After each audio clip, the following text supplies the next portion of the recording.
সবাই সবাই সবাই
আমাদের বন্ধু গত 10 ডিসেম্বর মারা যায়।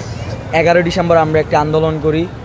11 ডিসেম্বর তারপরে 12 ডিসেম্বর যখন আমরা আন্দোলন করতে যাই তখন হচ্ছে আমাদেরকে জানানো হয় 12 ডিসেম্বর আমাদের কাছে পুলিশ প্রশাসন হচ্ছে 48 ঘন্টা আলটিমেট সময় চায়। আমরা 48 ঘন্টা সময় দিয়েছি। তারপরে দেশের কিছু ন্যাশনাল ইস্যুর কারণে আমাদের এই আন্দোলন কন্টিনিউ করা হয় নাই। যেমন হাদি ভাই মারা গেল, সাবেক প্রধানমন্ত্রী খালেদা জিয়া মারা গেল, এই কারণে আমাদের আন্দোলনগুলো কন্টিনিউ করা হয় নাই। কিন্তু আমরা প্রশাসনের কোনো অগ্রগতি দেখতে পাচ্ছিলাম না।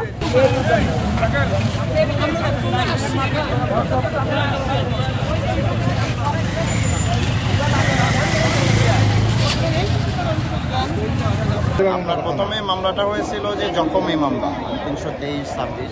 পরবর্তীতে যেহেতু ভিকটিম মারা গেছে তো সরকার এই মামলাটাই মার্ডার মামলা টাউন করছে।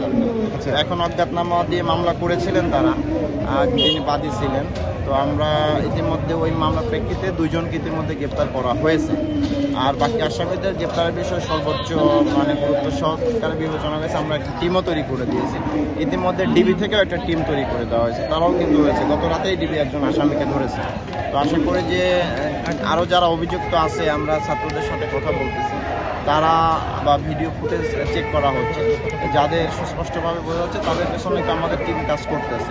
যখন মামলা দায়ের করা হয় প্রশাসন আমাদের কাছে সময় চেয়েছিল, আমরা প্রশাসনকে সময় দিয়েছি, কিন্তু আমরা প্রশাসনের তেমন কোনো অগ্রগতি দেখতে পাই নাই। তারা হচ্ছে আমাদের কাছে লেগেছে যে তারা উদাসীন। তাই আমরা হচ্ছে এখন আজকে আমরা আবার আন্দোলন করতে এসেছি যে যাতে তারা অতি দ্রুত এই জিনিসটাকে একটা সিরিয়াস ইস্যু বানিয়ে অতি দ্রুত তারা এই মামলার সুষ্ঠু তদন্ত করে খুনিদেরকে আইনের আওতায় নিয়ে আসে। তখন আমাদের কলেজ প্রশাসন এবং পুলিশ প্রশাসন থেকে আশ্বস্ত করা হয়েছিল যে এই ঘটনাটির সুষ্ঠু তদন্ত করা হবে এবং আমাদের যে দাবি দাবাগুলো ছিল সেগুলো মেনে নেওয়া হবে। কিন্তু এখন পর্যন্ত দেখতে পাচ্ছি যে আমাদের যে দাবি দাবাগুলো ছিল সেইগুলো মেনে নেওয়া হয় নাই। এর পরিপ্রেক্ষিতে আমরা আবার রাস্তায় আসছি। আমাদের দাবি দাবার ভিতরে অন্যতম হলো সাকিব হত্যার বিচার এবং আমাদের কলেজের ভিতরে, কলেজ ক্যাম্পাসের ভিতরে যে রাজনীতিগুলো আছে এই রাজনীতিগুলোকে নিষিদ্ধ করা হোক। কারণ একটা ইন্টারে পোলাবেন যখন রাজনীতি করে সেটা শিক্ষাঙ্গনের কোনো সময় কোনো কিছু ভালো বয়ে আনে না। এর জন্য আমরা চাই যে আমাদের ক্যাম্পাসের ভিতরে রাজনীতিকে নিষিদ্ধ করা হোক। আর আমাদের যে সাকিবকে পরিকল্পিতভাবে হত্যা করা হয়েছিল সেই হত্যাকাণ্ডের সুষ্ঠু বিচার হোক। এখন দেখেন পুলিশ প্রশাসন একটা নির্দিষ্ট দলকে বাঁচানোর জন্য তারা এইভাবে আইনানুগ কাজগুলো করে যাচ্ছে। কিন্তু আমাদের কলেজের ক্যাম্পাসে হোস্টেলে সিসিটিভি ফুটেজ আছে, সেই ফুটেজ থেকে কিন্তু খুব সহজেই চিহ্নিত করা যায় যে কে এই কাজের সাথে সংশ্লিষ্ট। সেখানে আমরা দেখেছি যে তরুণ সেলিমকেও সেই সিসিটিভি ফুটেজের ভিতরে দেখা গেছে, কিন্তু পুলিশ প্রশাসন তাদেরকে এখন আর আইনের আওতায় আনে নাই। তারা নামমাত্র 2 জনকে গ্রেপ্তার করেছে। এখন তারা নামমাত্র 2 জনকে গ্রেপ্তার করে তো আমাদের এই ছাত্র জনতাকে তারা তো দাবিয়ে রাখতে পারবে না। আমরা চাই এই বিষয়টা সুষ্ঠু বিচার হোক এবং আমাদের কলেজে রাজনীতিকে নিষিদ্ধ করা হোক এবং এই কাজের সাথে যারা সংশ্লিষ্ট, যারা সেই দলেরই হোক না কেন, ক্ষমতাধর হোক অক্ষমতাধর হোক, যেই হোক না কেন, তার যেন সুষ্ঠু বিচার হয়। আমরা বিচার চাই।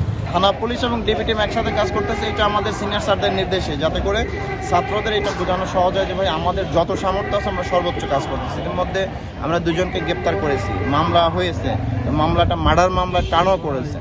এখন ছাত্রদের কিছু দাবি দাওয়া আছে, তারা সেটা আপনারা শুনেছেন। বাত ব্যথা, প্যারালাইসিস কিংবা আর্থ্রাইটিস, আধুনিক ফিজিওথেরাপি ও পুনর্বাসন চিকিৎসায় নির্ভরযোগ্য নাম ডিপিআরসি। এখানে আইন প্রশাসন ঠিকভাবে কাজ করছে না। যদি আইন প্রশাসন কাজ করতে আসলে একটা সিসিটিভি ফুটেজ দেখে খুব করা যায়, কিন্তু এখানে আইন প্রশাসন সেইভাবে কোনো কাজ করতেছে না। তারা ভাবছিল যে আমরা হয়তো দবিয়ে গেছি, আমরা হয়তো এই বিষয়টা নিয়ে আর কথা বলবো না, তারা এক দুইজনকে গ্রেপ্তার করলে আমরা কথা বলবো না, কিন্তু তারা এটা বুঝতেছে না যে এটা একটা হত্যাকাণ্ড।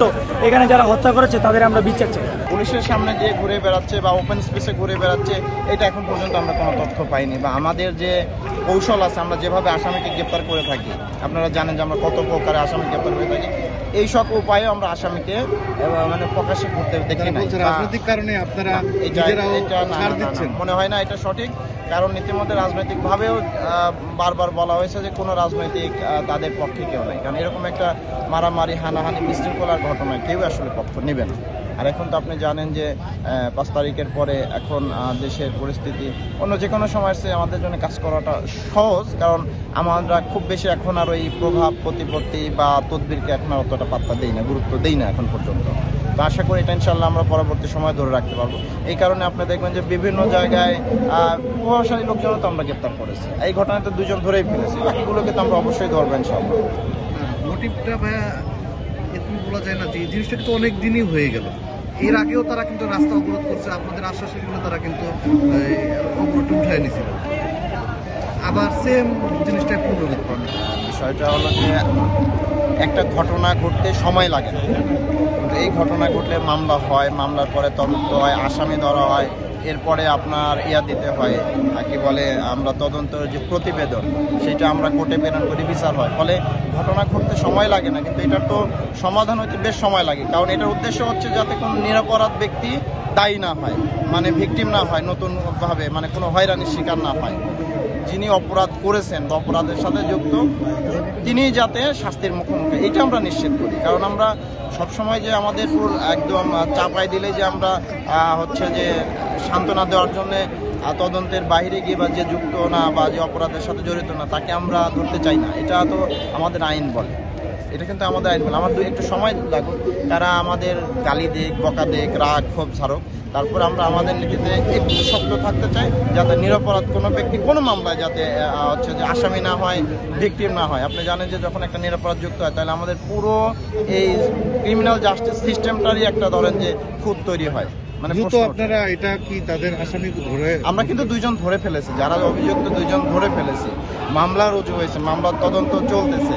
থানা পুলিশের পাশাপাশি পুলিশের সবচেয়ে মানে কি বলবো যে দক্ষ এবং যোগ্য ডিবিটি আসলে রাস্তা অবরোধ করলে দেখা যায় কি জনদুর্ভোগ হয়ে যায়, মানুষের খুব কষ্ট হয়ে যায়। এর জন্য আমরা হয়তো কোনো জায়গায় যেয়ে একটা নির্দিষ্ট প্রশাসনকে ধরতে পারতাম, কিন্তু দেখেন আমরা একটা নির্দিষ্ট প্রশাসনকে ধরতে পারতাম কখন, যখন আমাদের কলেজ থেকে আমাদেরকে সহযোগিতা করা হতো, কিন্তু আমাদের কলেজ প্রশাসন এই ক্ষেত্রে আমাদের কোনো সহযোগিতা করতেছে না। আমরা ছাত্ররা রাস্তায় আসছি, আমাদের সাথে কোনো কলেজে কেউ নাই, মানে আমাদেরকে আরও বলা হয় যে কলেজ ছাড়, কিংবা যারা শুরুর দিকে যখন ছিল, এটা যখন খুব বেশি পরিমাণে ছিল না, যখন খুব সামান্য সংখ্যক ছাত্র যখন এই বিষয় নিয়ে কথা তুলছিল সবাই, তখন কলেজ প্রশাসন থেকে এরকম করা হয়েছিল যে তারা ছাত্র দলের মানে ছাত্র লীগের তাদের পিছনে ছাত্র লীগের একটা ট্যাগ লাগিয়ে দেওয়া হচ্ছিল, মানে যারা যারা আন্দোলন না করতে পারে। কিন্তু এখন দেখেন কলেজ থেকে কিছু করতেছেন, আমরা নির্দিষ্ট একটা প্রশাসনের কাছে যেতে পারি না। ফার্মগেট হলো একটা আপনার চতুর্মুখী রাস্তা, এই জায়গায় পাশে হলো আমাদের কলেজটা, এই জন্য আমরা ফার্মগেট অবরোধ করছি। আর আপনি যেটা বললেন যে জনমনে যে দুর্ভোগটা, দেখেন জনগণের দুর্ভোগ হতেই পারে। আমরা 24-এর আন্দোলনও করেছি, তারপর আমরা এখানে আমাদের যে হত্যাকাণ্ড করা হয়েছে এর ভিতরে আমরা আন্দোলন করতেছি। মানুষের একটু যে দুর্ভোগ হবে এটাকে সয়ে নিতে হবে। এখন দেখেন শুনেন, সাফারার এটা তো আমি তো দেখতেছি তাহলে কলেজ কর্তৃপক্ষের কিন্তু সমস্যা না, কলেজের কর্তৃপক্ষের সমস্যা আছে, কিন্তু কলেজ কর্তৃপক্ষের সমস্যা আছে হলো কি আমাদের কলেজের ভিতরে রাজনীতিটা, এইটা কলেজ কর্তৃপক্ষের সমস্যা। কিন্তু আইনের সমস্যা হলো কি আইন তো আমাদের রাস্তা আশ্বস্ত করতে পারতেছে না। রাস্তা অবরোধ করে আপনারা কতটুকু বেনিফিট পাবেন মনে হচ্ছে আপনার?